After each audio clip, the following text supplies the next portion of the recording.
یہ صحابہ جو تھے نا ہمارے، ان کو پڑھا کریں. ایسے نہیں ہم جو ہے وہ صحابہ کے لیے مر مٹ جانے کے لیے، ان کو ڈیفینڈ کرنے کے لیے تیار ہو جاتے ہیں، کیونکہ صحابہ ایک انٹرمیڈیٹ ہیں ہمارے اور نبی علیہ السلام کے درمیان، کہ آپ صلی اللہ علیہ وسلم کی بات ہم نے سمجھنی کیسی جیسے کہ صحابہ سمجھے، دین پر عمل کرنا کیسے جیسے کہ صحابہ نے کیا، پریکٹیکل تھیوری تو ہم پڑھتے ہیں، پریکٹیکل کیسے ہوگا جیسے کہ صحابہ نے کیا، صحابہ اپنی زندگیاں کیسے گزارتے تھے. تو یہ بہت ضروری ہے، صحابہ کی زندگی پڑھنا یہ بہت ضروری ہے کہ انہوں نے، وہ جو لوگ تھے انہوں نے نبی علیہ الصلوۃ والسلام کو کیسے سمجھا. ٹھیک ہے، یہ ہم یہی جو ہے کافی ٹائم سے ہمارا یہی سلسلہ چل رہا ہے. تو اب آپ دیکھیں ہم کچھ میں واقعات یہاں پہ ذکر ہیں، اور ان واقعات کا تعلق جو ہے وہ اس طریقے سے ہے کہ صحابہ اپنے قریبی والدین ہوں، رشتہ دار ہوں، کزنز ہوں، وہ ان کا بھی مطلب اگر ایک طرف یہ آ جائے نا کہ آپ نے دین کو چوز کرنا ہے، اور دوسری طرف یہ آ جائے کہ آپ کے والد ہیں یا آپ کی ماں ہیں یا آپ کی فیملی ہے، ایک طرف دین ہے ایک طرف آپ کی فیملی ہے یا آپ کا قوم قبیلہ یا خاندان ہے، تو صحابہ یہ تو ہمیں پتہ ہے نا کہ کس ہمیں چوز کیا کرنا ہے. جب دونوں آپس میں کلیش کر جائے تو کیا چوز کریں گے آپ؟ تو نارمل سی بات ہے کہ آپ دین چوز کریں گے. لیکن صحابہ کے سامنے یہ کیسے کلیشز آتے تھے اور صحابہ کس طریقے سے وہ دین کو چوز کیا کرتے تھے، یعنی دین کو پریفر کرتے تھے. تو اس سے ریلیٹڈ کچھ واقعات آپ کو سناتے ہیں.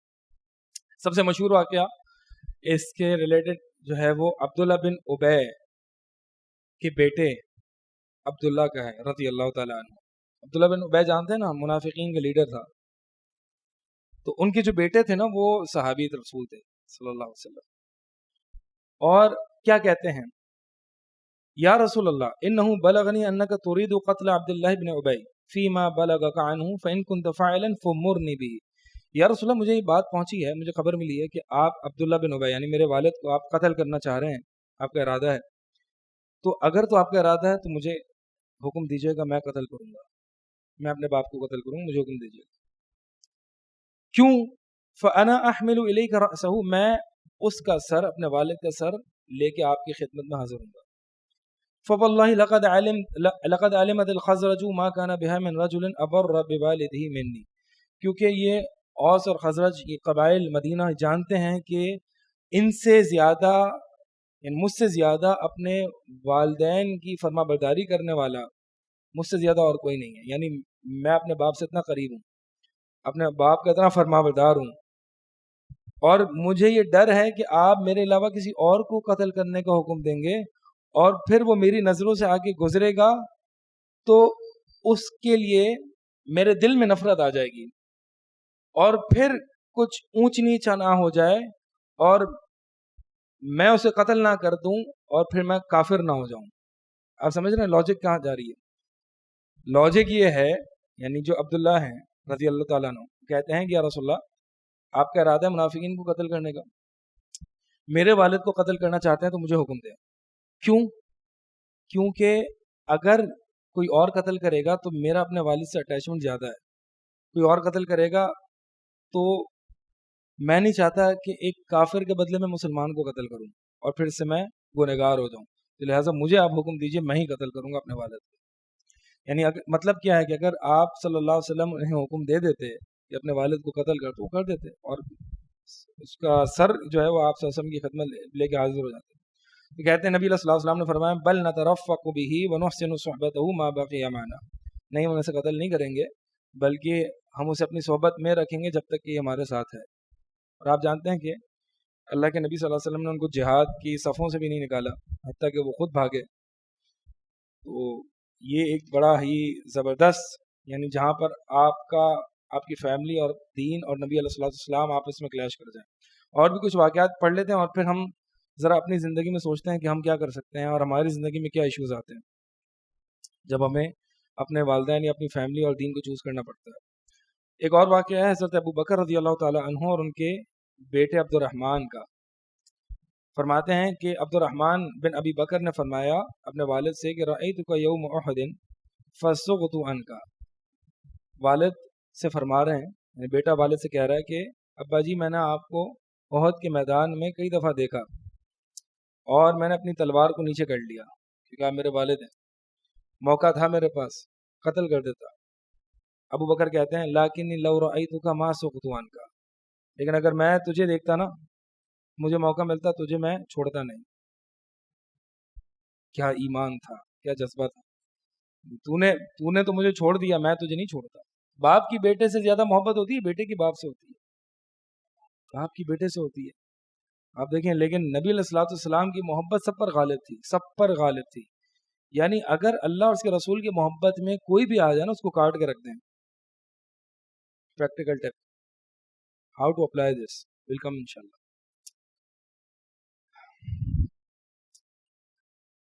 یہ روایت اگرچہ اس میں بعض جگہ بعض اہل نے فرمایا کہ یہ ضعف ہے، کمزور ہے، لیکن اصل بات یہ ہے کہ جو واقعات وغیرہ ہوتے ہیں نا، ہسٹوریکل ایونٹس ہوتے ہیں، تو کہیں کہیں اگر اس میں کمزوری یا ضعف پایا جاتا ہے تو اس کو نریٹ کیا جاتا ہے فضائل کے تعلق سے. اس میں کوئی ایسا نہیں ہے کہ کوئی اٹھ کے کہتے کہ نہیں یہ تو آپ نے بہت ضعیف روایت سنا دی اور یہ ہے اور وہ علماء کا کلام ہے.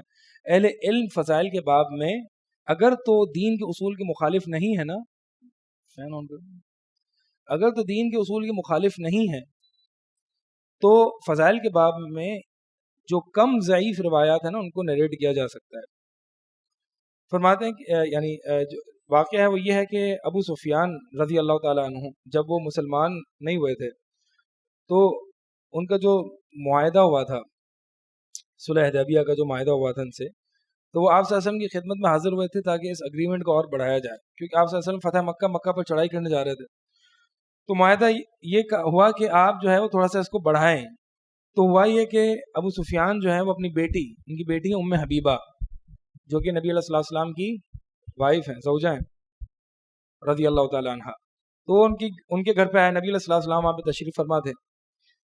تو ایک چٹائی یا ایک کوئی کپڑا، ایک چادر رکھی ہوئی تھی زمین پر، تو اس پہ ابو سفیان رضی اللہ تعالیٰ عنہ آ کے بیٹھنے لگے تو ان کی بیٹی نے وہ چادر ہٹا لی اور کیا فرمایا، بل ہوا فراش رسول اللہ صلی اللہ علیہ وسلم، یہ اللہ کے نبی علیہ الصلوۃ والسلام کی چادر اور بستر ہے. وانت امرؤ نجس مشرک، اور تو مشرک ہے. فلم احب ان تجلس علی فراشہ، تو مجھے نہیں پسند کہ آپ نبی علیہ الصلوۃ والسلام جو کہ سب سے پاکیزہ شخصیت ہیں اس پوری دنیا میں، آپ ان کے جسم پہ آپ ان کے بستر پر بیٹھیں. تو ابو سفیان کہتے ہیں یا بنی لقد اصابک بعدی شر، کہ بیٹی تجھے تو پتہ نہیں کیا مسئلہ آ گیا، تجھے شر پہنچ چکا ہے. جیسے کہ ایک بچہ جو پریکٹسنگ ہوتا ہے نا، والدین کیا کہتے ہیں، تو کیا پتہ نہیں کیا ہو گیا تجھے، تو مولوی ہو گیا ہے، پاگل ہو گیا، مجنون ہو گیا. ایسا ہوتا ہے نا، کسی کے ساتھ ایسا ہوا ہے کہ وہ دین پر آیا اور گھر والوں سے یہ تانے سننے کو مل رہے ہوں.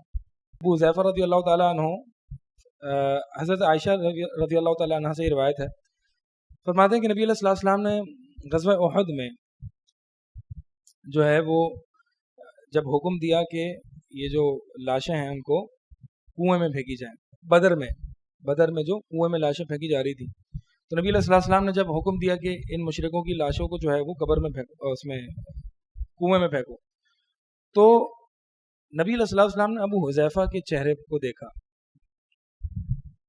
کہ ابو حذیفہ جو تھے ان کے والد اصل میں غزوہ بدر میں فوت ہوئے تھے. ان کے والد کا نام کیا تھا، عتبہ بن ربیعہ ان کے والد کفار کے لیڈرز میں سے تھے.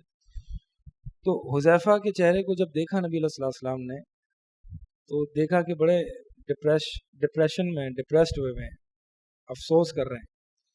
تو فرماتے ہیں یا ابا حذیفہ کأنک کارہ لما رأیت، گویا کہ تجھے یہ چیز پسند نہیں آ رہی جو تو دیکھ رہا ہے. فرمایا یا رسول اللہ، اللہ کے رسول، ان ابی کان رجلا سیدا، میرے والد سردار تھے اور میرے والد سمجھدار انسان تھے. فرجوت ان یہدیہ ربہ الی الاسلام، اور مجھے بڑی امیدیں تھیں اپنے والد سے کہ اس جیسا سمجھدار بندہ جو ہے وہ دین اسلام پر آ جائے گا. اور مجھے اس حالت کفر اور شرک پر دیکھتے ہوئے، اس حالت میں دیکھتے ہوئے کہ اس حالت میں وہ اس دنیا سے رخصت ہوئے ہیں، اس پہ مجھے جو ہے بڑا غم لاحق ہو رہا ہے. تو فلما وقع الموقع الذي وقع احزنني، اس وجہ سے میں بڑا غم زدہ ہوں. فدعا رسول اللہ صلی اللہ علیہ وسلم لابی حذیفہ بخیر، اللہ کے نبی صلی اللہ علیہ وسلم نے ابو حذیفہ کے لیے خیر کی دعا کی. دیکھیں ایک بات یاد رکھیں کہ ہماری فیملی میں سے ایک ہم آپ کو کوئی بڑوں کے خلاف ہونا نہیں سکھاتے، نہ دین آپ کو بڑوں کے خلاف ہونا سکھاتا ہے، یہ بات ہمیشہ یاد رکھیے گا۔ یہ ایموشنل موٹیویشن اسپیکرز ہوتے ہیں کہ جو آپ کو آپ کے بڑوں سے خلاف کر دیتا ہے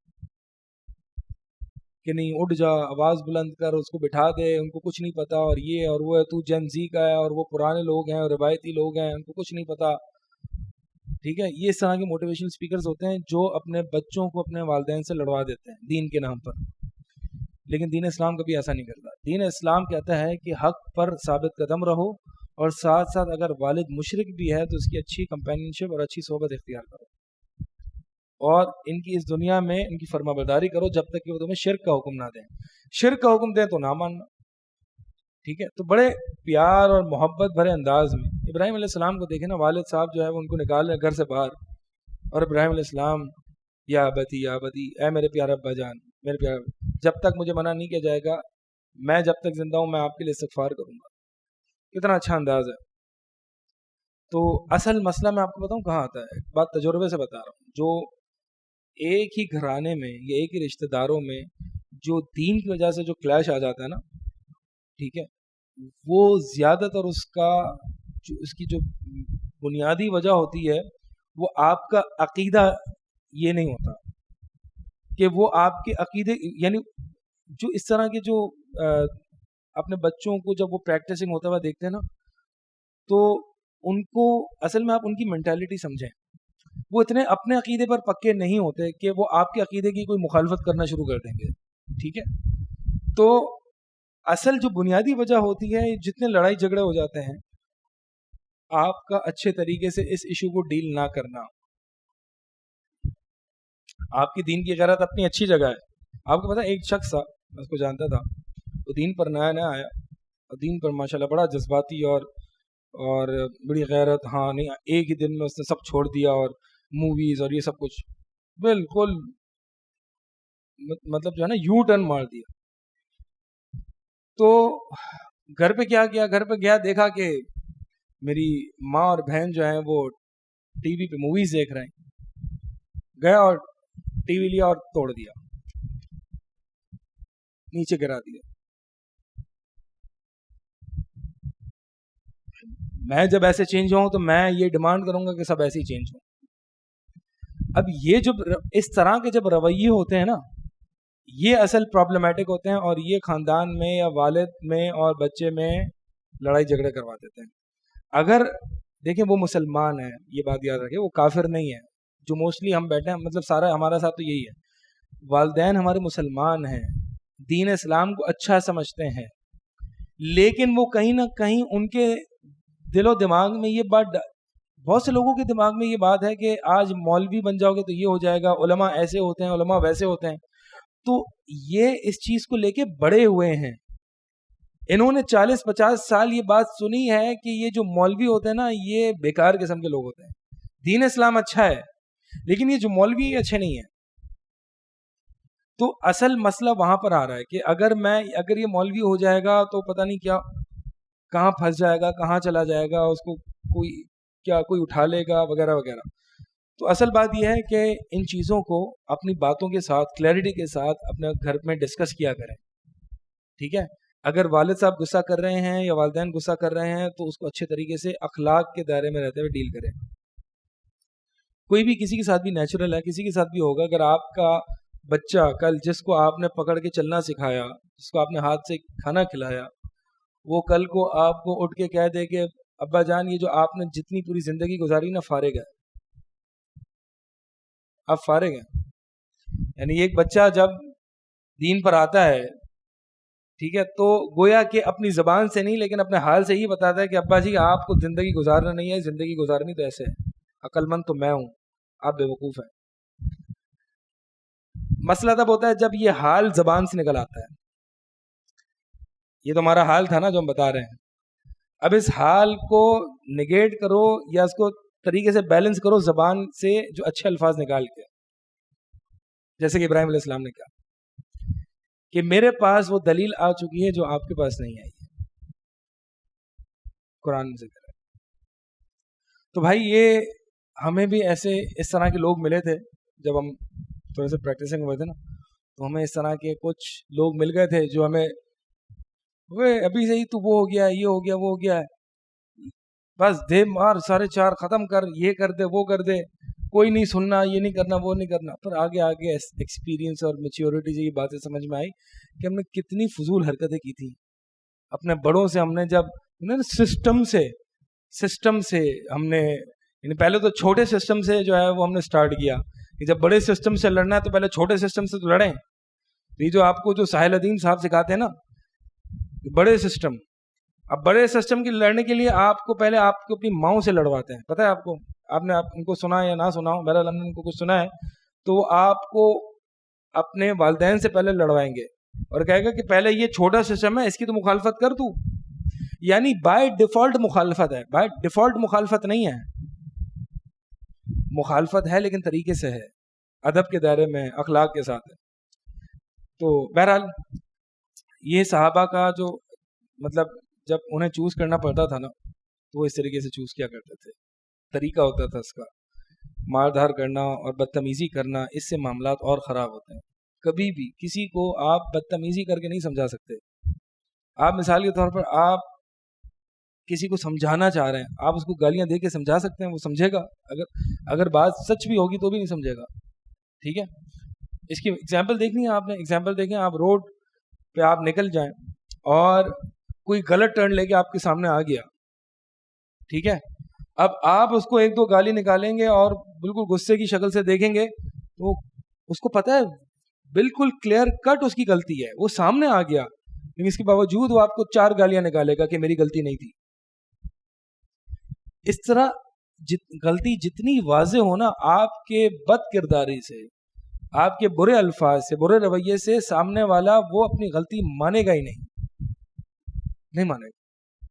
ٹھیک ہے، تو بات یہی ہے کہ اور پھر تو یہ تو ہمارے بڑے ہیں، اگر تو کہیں غلط ہیں تو ان کو سمجھانا چاہیے. بات دیکھیں کلیئر کرنا سیکھیں ہمیشہ اپنے بڑوں سے، کلیئر کٹ. دیکھیں مطلب اگر عموماً جب بچہ یا ایک نوجوان یا ٹین ایج میں جو بندہ پریکٹسنگ ہوتا ہے نا، تو والد صاحب یا والدین یا پیرنٹس جو ہیں وہ ان کے دل میں بہت سارے خوف اور فیئرز ایسوسیٹڈ ہوتے ہیں، ایسوسیٹڈ ود دا ٹرم مولوی. ٹھیک ہے، اب وہ آپ کو بتائیں گے نہیں بیٹا مولوی فقر، مولوی ایکولز ٹو فقر، مولوی ایکولز ٹو ٹیررسٹ، مولوی ایکولز ٹو جہاد، مولوی equals to conventional and traditional standards وغیرہ وغیرہ. وہ ان چیزوں، وہ مولوی کے ٹرم میں یہ فلاسافیکل بیگیج لے کے چل رہے ہیں. تو آپ اپنے گھر والوں کو سمجھائیں گے دیکھیں جی میں وہ مولوی، میں وہ نہیں ہوں کہ جو پھٹ پھٹانے والے لوگ ہیں، میں وہ نہیں ہوں کہ جو میں کھڑے ہو کے چوک پہ جو ہے وہ حکمرانوں کو للکاروں، میں یہ سب نہیں ہوں، میں خالص قرآن و حدیث میں چلنے والا ہوں. کلیئر کرنا سیکھیں. تو صحابہ کی نبی علیہ الصلوۃ والسلام، یعنی نبی علیہ الصلوۃ والسلام کو کس طریقے سے وہ پریفر کیا کرتے تھے، آپ صلی اللہ علیہ وسلم کو اپنے قوم قبیلے پر چوز کیا کرتے تھے، اور نبی علیہ الصلوۃ والسلام سے کس طرح سے محبت کیا کرتے تھے. حضرت عائشہ رضی اللہ تعالیٰ عنہ فرماتی ہیں ایک شخص نبی علیہ الصلوۃ والسلام کے پاس آیا اور کیا فرمایا کہ انکا لأحب الی من نفسی، کہ یا رسول اللہ آپ مجھے میرے اپنے آپ سے زیادہ محبوب ہیں، وَإِنَّكَ لَأَحَبُّ إِلَيَّ مِن وَلَدِي، اور میرے بچوں سے بھی زیادہ آپ مجھے بڑھ کر محبوب ہیں، وَإِنِّي لَأَكُونُ فِي الْبَيْتِ فَأَذْكُرُكَ فَمَا أَصْبِرُ حَتَّى آتِيَ فَأَنظُرَ إِلَيْكَ. کیا فرماتے ہیں کہ میں اپنے گھر میں ہوتا ہوں اور مجھے آپ یاد آ جاتے ہیں، صبر نہیں ہوتا، آپ کے پاس آ جاتے ہیں، آپ کی مجلس میں حاضر ہوتے ہیں، آپ کی حدیثیں سنتے ہیں، دل ٹھنڈا ہو جاتا ہے، سکون ملتا ہے آپ کی حدیثوں کو سن کے. اور پھر فَإِذَا ذَكَرْتُ مَوْتِي وَمَوْتَكَ، پھر میں اپنی اور آپ کی وفات کو یاد کرتا ہوں کہ آپ نے بھی اس دنیا سے جانا ہے ایک دن، میں نے بھی جانا ہے. تو جب میں یہ موت کو یاد کرتا ہوں تو یہ تو مجھے پتا ہے کہ جب آپ جنت میں جائیں گے تو آپ کا تو مقام دیگر انبیاء کے ساتھ ہوگا، اور اگر میں جنت میں چلا گیا تو مجھے یہ ڈر ہے کہ میں آپ کو دیکھ ہی نہ سکوں، آپ تو کہاں ہوں گے اور میں کہاں ہوں گا. تو نبی علیہ الصلوۃ والسلام نے کوئی جواب نہ دیا یہاں تک کہ جبریل امین اللہ کی وحی لے کے نازل ہو گئے. سورہ نساء کی آیت نمبر 69، وَمَن يُطِعِ اللَّهَ وَالرَّسُولَ فَأُولَٰئِكَ مَعَ الَّذِينَ أَنْعَمَ اللَّهُ عَلَيْهِم مِّنَ النَّبِيِّينَ وَالصِّدِّيقِينَ والشہداء والصالحین، کہ جو اللہ اور اس کے رسول کی اطاعت کرتا ہے تو یہ وہ لوگ ہیں کہ جو کل کو قیامت والے دن اور جنت میں اللہ کے نبی صلی اللہ علیہ وسلم کے ساتھ ہوں گے، صدیقین کے ساتھ ہوں گے، شہداء کے ساتھ ہوں گے، صالحین کے ساتھ ہوں گے۔ یہ نبی صلی اللہ علیہ وسلم سے محبت تھی، یہ آپ صلی اللہ علیہ وسلم کی حدیث سے محبت تھی۔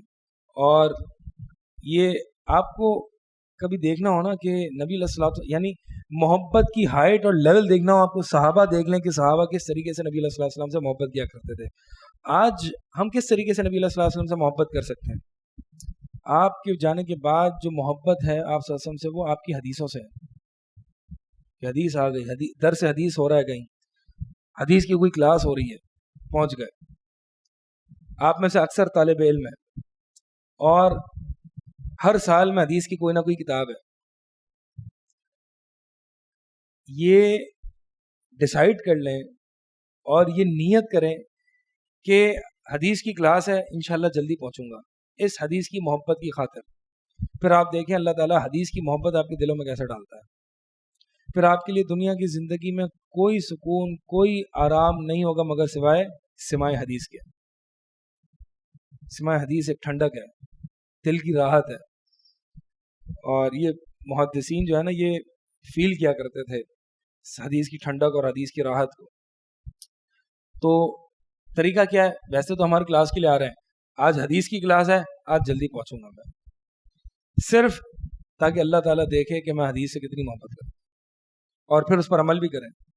جب ہم جو حدیث کی کلاس میں پڑھ رہے ہوتے ہیں نا، تو چونکہ میں پڑھاتا بھی ہوں اور میں حدیث کی کلاس بھی پڑھاتا ہوں، تو اکثر لوگ جو ہوتے ہیں وہ سن لیتے ہیں، پڑھ لیتے ہیں اور پھر چلے جاتے ہیں اور پھر دوبارہ سے ایگزام سے پہلے تیاری کرتے ہیں۔ حدیث پڑھنے کا طریقہ جو ہوتا ہے نا، وہ یہ ہوتا ہے کہ حدیث جو ہم پڑھ رہے ہیں استاد سے، استاد اگر کوئی عملی یا پریکٹیکل بات بتا رہا ہے تو اس کو اپنے پاس نوٹ ڈاؤن کر لیں تاکہ عمل بالحدیث ہو جائے۔ عمل بالحدیث، امام احمد رحمہ اللہ کا عمل بالحدیث ایسا تھا کہ انہوں نے یہ حدیث پڑھی کہ نبی علیہ الصلوۃ والسلام نے حجامہ کروایا اور حجامے کے چارجز بھی حجامہ کرنے والے کو دیے۔ تو امام احمد نے جب یہ حدیث پڑھی کہ نبی علیہ الصلوۃ والسلام نے جو حجامہ کی فیس ہے وہ حجامہ کرنے والے کو دیے، تو خود حجامہ کروانے کی ضرورت نہیں تھی، کروایا اس نیت سے کہ میں کرواؤں اور پھر میں اس کی فیس حجامہ کرنے والے کو دوں، صرف اس لیے۔ تو آپ دیکھیں کس طرح سے سلف صالحین حدیثوں پر عمل کیا کرتے تھے۔ تو جو حدیث کی کلاس لے رہے ہیں نا آپ، کون سی کلاس میں؟ سیکنڈ؟ فرسٹ میں عمدۃ الاحکام ہے، تھرڈ ایئر میں کون سی ہے؟ منہۃ العلام ہے۔ تو استاد اپنی باتوں میں کہیں نہ کہیں آپ کو پریکٹیکل امپلیمنٹیشن بتا رہے ہوں گے، وہ آپ نے نوٹ کرنی ہے اور عموماً پتہ بھی ہوتی ہیں، ٹھیک ہے، یاد دہانی ہو جاتی ہے۔ تو اپنے پاس ایک ڈائری بنا لیں کہ جس میں ٹو ڈو کی لسٹ بنا لیں کہ وہاں پر اوپر ہیڈنگ ڈال دیں عمل بالحدیث، حدیث پر جو ہے وہ میں نے عمل کرنا ہے۔ عمل کریں گے تو اللہ تعالیٰ وہ علم دے گا کہ جو آپ نے سیکھا نہیں، اور اگر عمل نہیں کریں گے تو اللہ تعالیٰ وہ بھی علم لے لے گا جو آپ نے سیکھ لیا ہے۔ اسی لیے آپ دیکھیں سلف کی اور محدثین کی اور ہمارے جو علماء ہیں نا، وہ بہت زیادہ پی ایچ ڈیز اور یہ ٹائٹل ہولڈرز اور یہ ساری ڈگری ہولڈرز نہیں ہوتے، ان کے پاس علم بہت ہوتا ہے، بہت بڑی شاید لائبریری بھی نہ ہو۔ یہ تو کہ آج ہم 1400 سال بعد ہر صدی کی جو ہم کتابیں اکٹھا کر کے جو اتنی بڑی لائبریری بن جاتی ہے، صحابہ کے پاس کیا تھا، تابعین کے پاس کیا تھا، لیکن ان کا علم کیسا تھا؟ تو اصل علم یہ نہیں ہے کہ میرے پاس انفارمیشن اور ڈیٹا بہت زیادہ ہے، اصل علم جو ہے وہ اللہ کی خشیت اور عمل کا نام ہے۔ علم ایک انسان کو کے دروازے پر نوک کرتا ہے اور عمل ڈیمانڈ کرتا ہے۔ اگر عمل آتا ہے تو پھر علم ٹھہر جاتا ہے، علم داخل ہو جاتا ہے، اور اگر عمل نہیں آتا، رسپانس نہیں آتا، تو پھر علم چلا جاتا ہے۔ تو عمل بالحدیث، لوگ کہتے ہیں ہم پریکٹیکلی کیسے اپلائی کریں، تو جو بھی حدیث پڑھیں اس میں اپنے پاس بہت زیادہ بڑی لسٹ نہ بنائیں۔ اس سے ہوگا یہ کہ آپ جو ہیں وہ بہت زیادہ جب لسٹ ایگزاسٹو ہو جائے گی تو پھر آپ عمل نہیں کر سکیں گے. ایک ایسا عمل جو میں نے آج سیکھا ہے, ٹھیک ہے, مثال کے طور پر ابھی ہم نے حدیث پڑھی تھی حال میں کہ حضرت ابو ہریرہ رضی اللہ تعالی عنہ فرماتے ہیں کہ میرے خلیل یعنی میرے بیسٹ فرینڈ نے مجھے 3 چیزیں ایڈوائز کی. میرے خلیل نے مجھے 3, یعنی نبی علیہ السلام, ایک کہ وتر پڑھے بغیر نہ سونا, وتر پڑھے بغیر نہ سونا. اور اہل علم فرماتے ہیں کہ شاید ابو ہریرہ رضی اللہ تعالیٰ عنہ کی جو علمی خدمات اور حدیث کو یاد کرنا, اس کو روایت کرنا آگے, تو اس وجہ سے شاید وہ رات کو بیچ میں نہ اٹھ سکتے ہوں یا کوئی پریشانی ہو, تو اس لیے نبی صلی اللہ علیہ وسلم نے, ورنہ تو افضل یہی ہے کہ رات کے آخری حصے میں سو کے دوبارہ اٹھ کے وتر پڑھی جائے تہجد کے ساتھ, ٹھیک ہے. دوسری نصیحت کیا کی, مہینے کے 3 روزے نہ چھوڑنا, ہر مہینے 3 روزے رکھ لینا, اور وہ کوئی بھی دن ہو سکتے ہیں. بہتر یہ ہے کہ 13, 14, 15 کے ایام 20 کے روزے رکھے جائیں. اس سے ہوگا یہ کہ پورے سال کے روزے کا ثواب مل جائے گا, کیونکہ ایک نیکی کا کم سے کم 10 برابر ثواب ہوتا ہے. تو 3 روزے مہینے کا ثواب ہو گیا, اور پھر ہر مہینے رکھیں گے تو پورے سال اور پوری زندگی کا ثواب ہوگا. اچھا, فرق کیا ہے کہ ایک بندہ شوال کے 6 روزے رکھتا ہے, اسے بھی سال بھر کے روزے کا ثواب ملتا ہے. ایک بندہ مہینے کے 3 روزے رکھ لیتا ہے, اس کو بھی سال بھر کے ثواب ملتا ہے. کیا فرق ہے؟ ثواب ایک ہی ہے. تو وہاں پہ میں 36 روزے رکھ کے سال بھر کے ثواب کو سمیٹ رہا ہوں, اور یہاں پہ میں مہینے کے 3 روزے رکھ کے سال کے ثواب کو سمیٹ رہا ہوں. ہاں تو 12 مہینے لگا لینا, کتنے ہیں, زیادہ آسان کیا ہے. بات یہ ہے کہ جو شوال کے جو 6 روزے ہیں نا, اس کو رکھ کے اہل علم فرماتے ہیں کہ پورے سال کے فرض روزوں کا ثواب ملتا ہے, چھوٹا ثواب نہیں ہے. اور جو ہر مہینے کے 3 روزے رکھنے ہیں, اس سے نفلی روزوں کا ثواب ملتا ہے پورے سال کے. بہت بڑا فرق ہے. تو بہرحال آپ یہ ٹرائی کر کے دیکھیے گا, تو یہ ٹو ڈو لسٹ میں آپ کے بھی آ گیا انشاءاللہ. ہر مہینے 3 روزے رکھنے ہیں, 3 روزے. اس سے انسان بیلنس میں رہتا ہے. بیلنس آؤٹ ہو رہا ہوتا ہے نا ہمارا, رمضان کے بعد کتنا بیلنس یہاں وہاں آؤٹ ہو جاتا ہے, اور پھر 1-2 مہینے فکر ہوتی ہے, اور پھر تیسرے مہینے یار وہ بھی گیا, وہ فکر بھی نہیں ہوتی. پھر اگلے رمضان کا ویٹ کر رہے ہوتے ہیں, یار یہ کیا بیڈ سین ہو گیا, رمضان میں اتنا اچھا سیٹ چل رہا تھا میں, اور پھر بس کیا ہوا.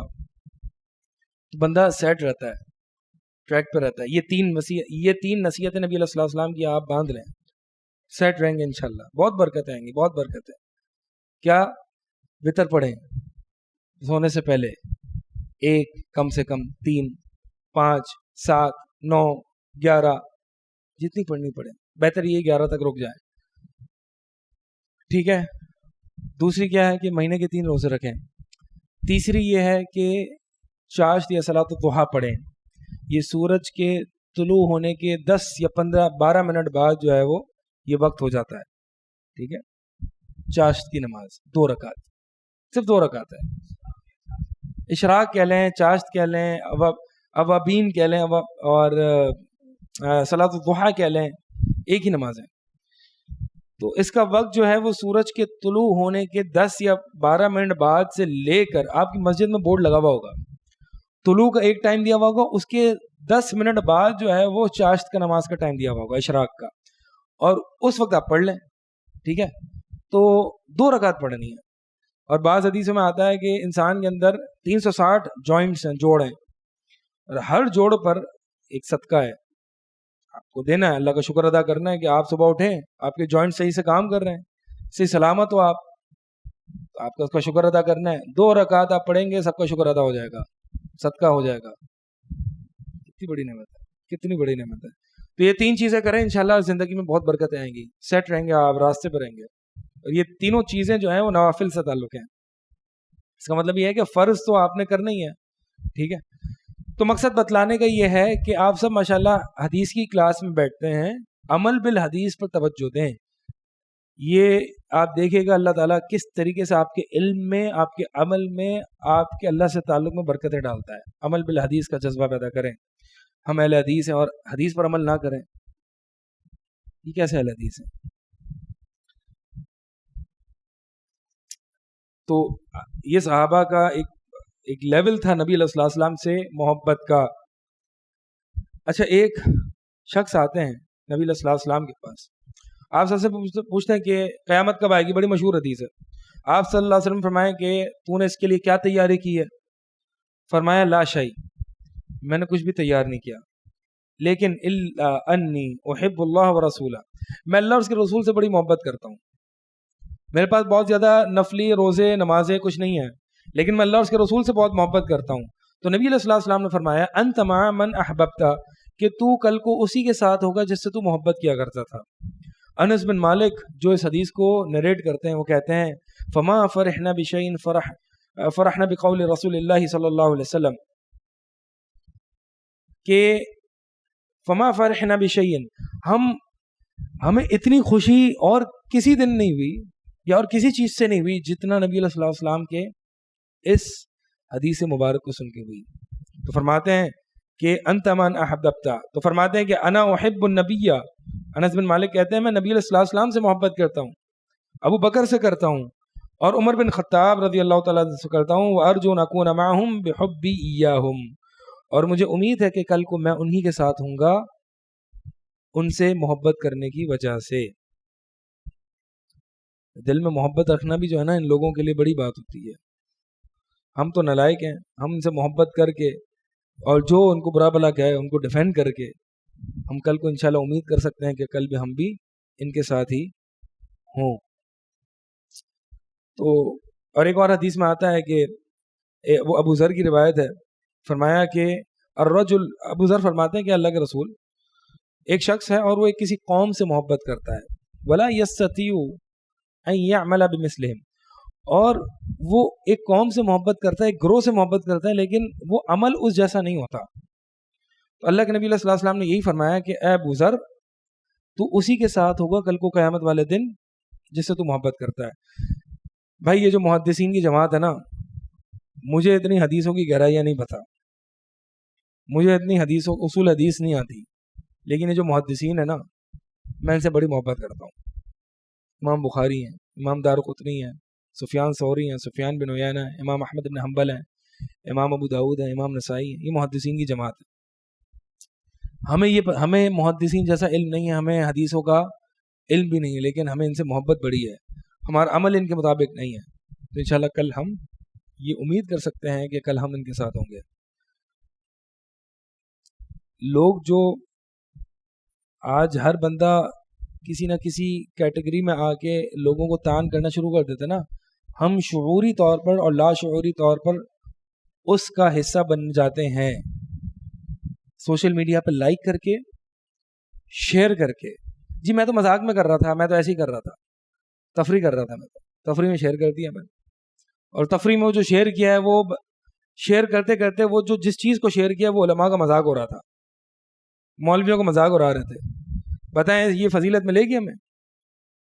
یہ ہم ان سے محبت کرتے ہیں. بھائی ایک بات بتاؤں, جو بندہ جس قوم سے محبت کرتا ہے نا کبھی بھی اس کے بارے میں مذاق تو کیا غلط بات بھی سننا پسند نہیں کرتا. تو لہٰذا یہ جو سوشل میڈیا کلچر ہے نا, for the sake of entertainment اور مذاق اور تفریح, ہم میمز بنا کے, دوسروں کی میمز بنا کے مولوی اور ملا اور علماء کے بارے میں شیئر کرتے ہیں, صحابہ کے بارے میں اس طرح کی بات کہتے ہیں. تو ان لوگوں کو نہ شیئر کیا کریں, نہ سنا کریں, نہ لائک کیا کریں, اپنی فرینڈ لسٹ سے نکال دیں جو اس طرح کی باتیں آپ کے دل میں ڈالتا ہے. دل بڑے کمزور ہیں. تو شعوری اور لاشعوری طور پر ہم کہیں نہ کہیں حصہ بن جاتے ہیں ان چیزوں کا, مذاق میں ہی. مذاق میں کیا ہمیں یہی ملے ہیں, ہم ان کا ہی مذاق اڑائیں؟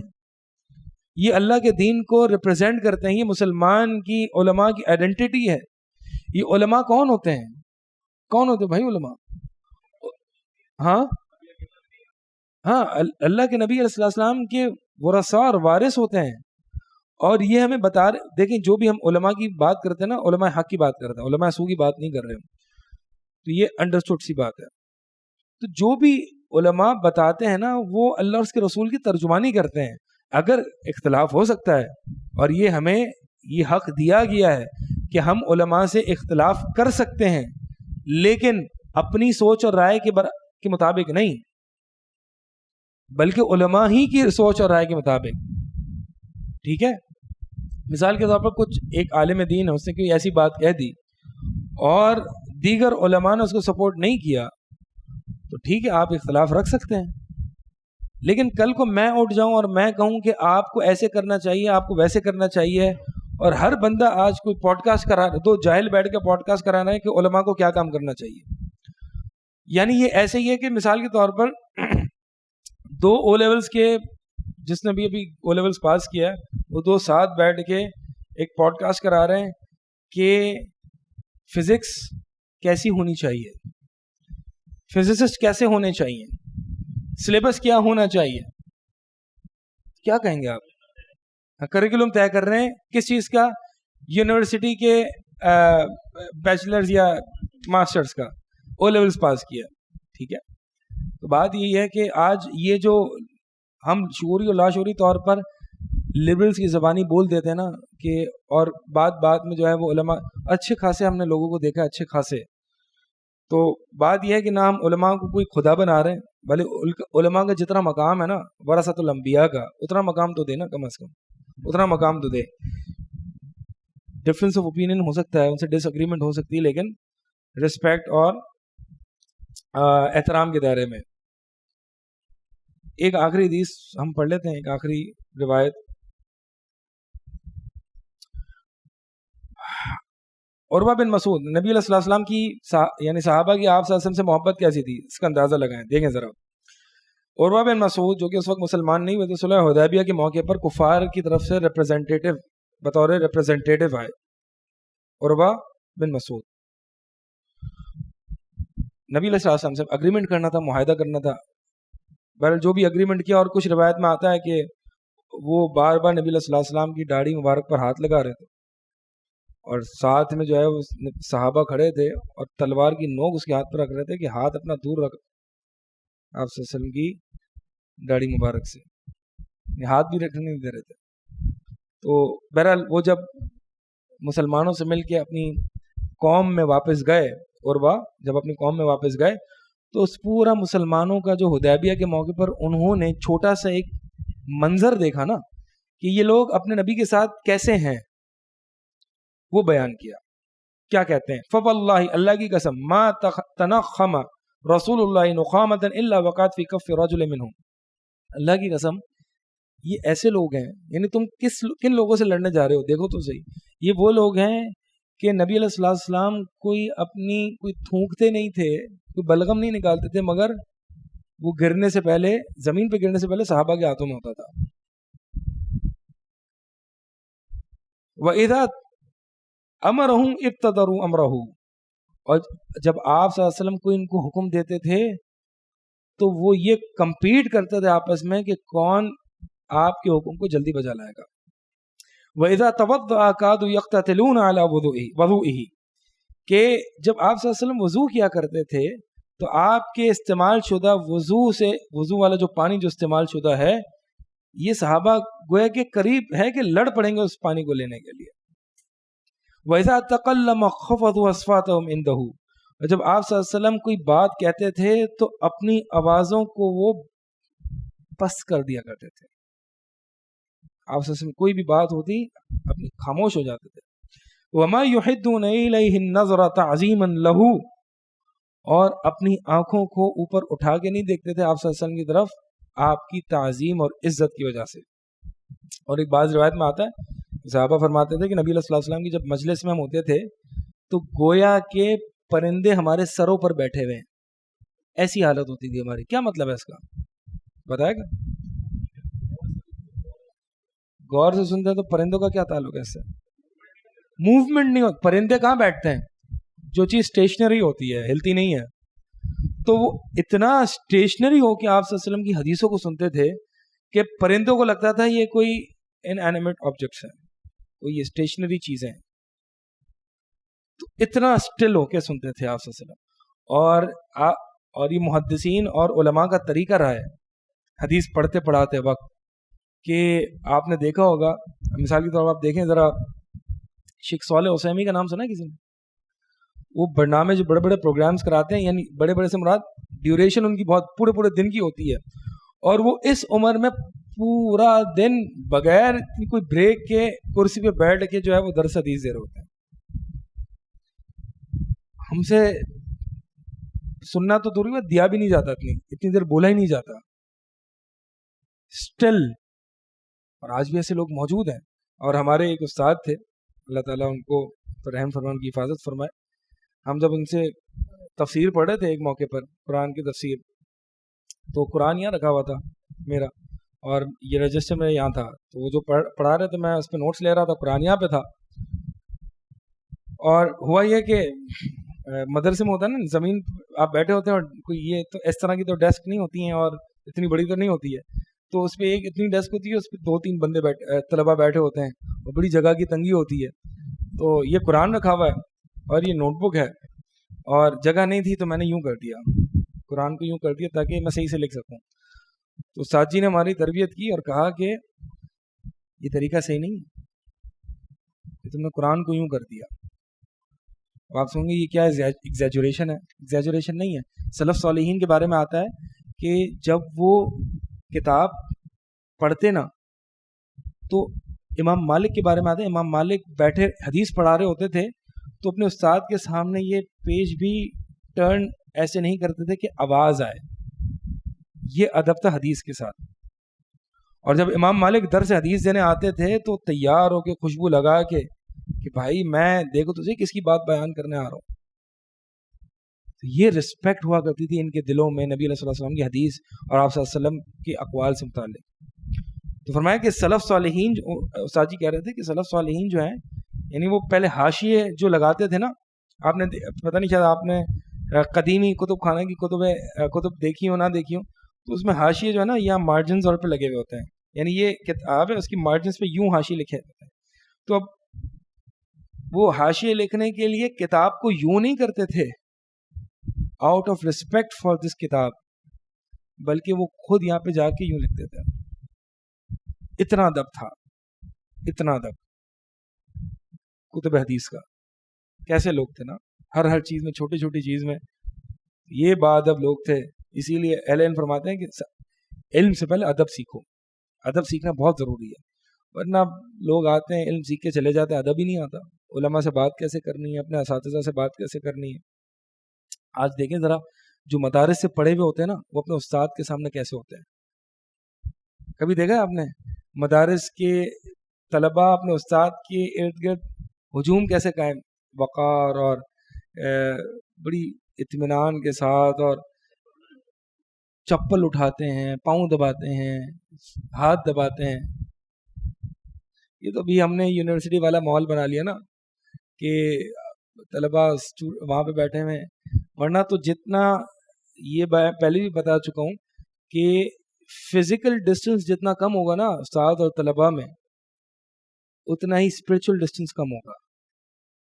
پہلے کہ ہم نے تو بہرحال مدارس سے پڑھا ہے، تو اس میں جو ہے وہ یہ بڑی اسپرچویلٹی آتی ہے، بہت زبردست، اور بہت اساتذہ کی تربیت ہوتی تھی. آج بھی اگر استاد جی آ جائیں ہمارے سامنے تو ہم اپنی آنکھوں کو ان کے سامنے جو ہے وہ جھکا دیں، اور out of respect for them. اور ان کی رسپیکٹ کیوں؟ کیونکہ انہوں نے ہمیں ڈھنگ سکھایا ہے کہ حدیث کیسے پڑھنی ہے. یہ جو نبی علیہ السلام جو 1400 سال پہلے آئے تھے نا، جو امت کی تربیت کر کے گئے ہیں، تو انہوں نے ہمیں سکھایا کہ نبی کی بات کو کیسے سمجھنا ہے، نبی کی بات پر عمل کیسے کرنا ہے. یہ اساتذہ ہوتے ہیں، یہ علماء ہوتے ہیں کہ جنہوں نے ہمیں ڈھنگ سکھایا ہے، آپ سے ہمیں جوڑا ہے، اور آپ صلی اللہ علیہ وسلم نے ہمیں اللہ سے جوڑا ہے. تو خیر، یہ دیکھیں صحابہ کے کس طریقے سے رسپیکٹ ہوا کرتی تھی اللہ کے نبی صلی اللہ علیہ وسلم کے ساتھ.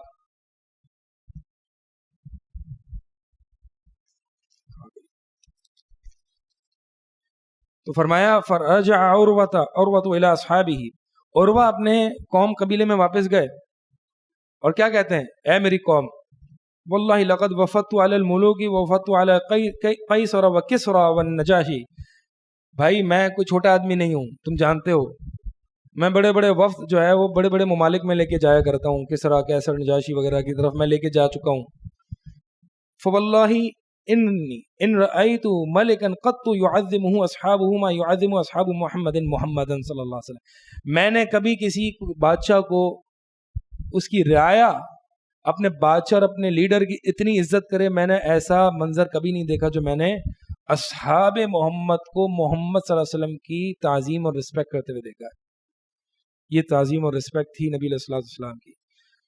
تو الغرض مقصد یہ ہے کہ جو یہ بات یاد رکھیے گا کہ جو اپنے اساتذہ کی رسپیکٹ کرتا ہے اور اپنے ٹیچرز کی رسپیکٹ کرتا ہے نا, اور اپنے بڑوں کی رسپیکٹ کرتا ہے, وہی ہے جو دنیا میں آگے کچھ مقام بنا سکتا ہے. لیکن جہاں پر وہ چیلنجنگ پوزیشن پر آ جائے کہ میرے استاد کو تو کچھ نہیں آتا, میرے ٹیچر کو کچھ نہیں آتا, اس کو تو بولنا بھی نہیں آتا, اس کو تو پڑھانا نہیں آتا, تو وہاں پر انسان کی اپنی بربادی قریب ہو جاتی ہے. سبحانک اللہم و بحمدک اشہد ان لا الہ الا انت